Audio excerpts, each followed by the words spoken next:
When I open my eyes, all is red. The branches of the trees above, the almost sun, and the sky beyond. I touch my face, and when I hold up my hand, I see my white glove is stained red. It takes a few seconds to figure out that it's blood. My body tenses. Where is everyone? I mouth the words as if they're the first I've ever spoken, but my tongue is dry and fluffy like candy floss, and they stick in my throat. I'm lying on my back. The earth beside me is frosted cold and hard, but the ground under my body feels warm and soft. When I touch it, I discover I'm laid out on a tenderly constructed mattress of leaves nestling in the dip of a fallen oak tree. I am loved. It feels like the purest thought I've ever had. Big red tears pour down my face and my head pounds painfully in protest. I try to calm myself by watching the branches above me embrace and pull apart in a graceful dance choreographed by the breeze, and then cautiously test my own limbs. Apart from one finger, everything works. I shift awkwardly and a branch beneath me snaps in half. Did you hear that? I'm not alone. My throat constricts and my breath goes ragged. In the distance, a man and a woman talk. They communicate pinball style, words ricocheting from one to the other. Even though I must be 50 metres away, I can hear everything. I lie as flat as possible and cover myself with leaves, my heart beating so hard it feels as if it's trying to leap out of my chest. Luckily for me, they're distracted by the screech of a siren, swiftly followed by the flurry of wheels spinning hopelessly in the mud. DCI was in orbit, warns the man, as a car door slams. My stomach pitches. What the fuck are the police doing here? Nothing makes any sense. So, what have we got, Kovac? Barks Wass.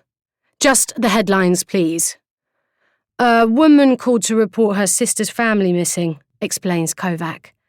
Says they went on holiday to some crazy off-grid eco-community for the summer and never came home. The directions she gave brought us halfway up Blood Mountain. She's been pretty insistent, hasn't she, Sergeant O'Hara? Called every day since the beginning of the week, confirms O'Hara. Do you have any names? Asks Ross. Eve Sawyer, 45, and her children, Joe, 17, Cass, 16, and Maud, 8, says Kovac. Eve's sister, Cara Rigby, filed the report. They're talking about me and my family. The tightness in my throat spreads to my chest. I'm breathing way too shallow. I struggle to pull myself up into a sitting position, but I've gone all ragdoll and the effort makes my head bleed harder. I spot our cabin through the trees and frantically scan the forest for Mum, Joe, and Maudie. What I don't understand is how this place has managed to stay under the radar for so long, mutters Kovac. How come no one knew about them? You can't find folk who don't want to be found, replies Wass. Cara Rigby sent a photo, says O'Hara, handing a phone to Wass. I can't even remember the last time I saw a phone, let alone used one.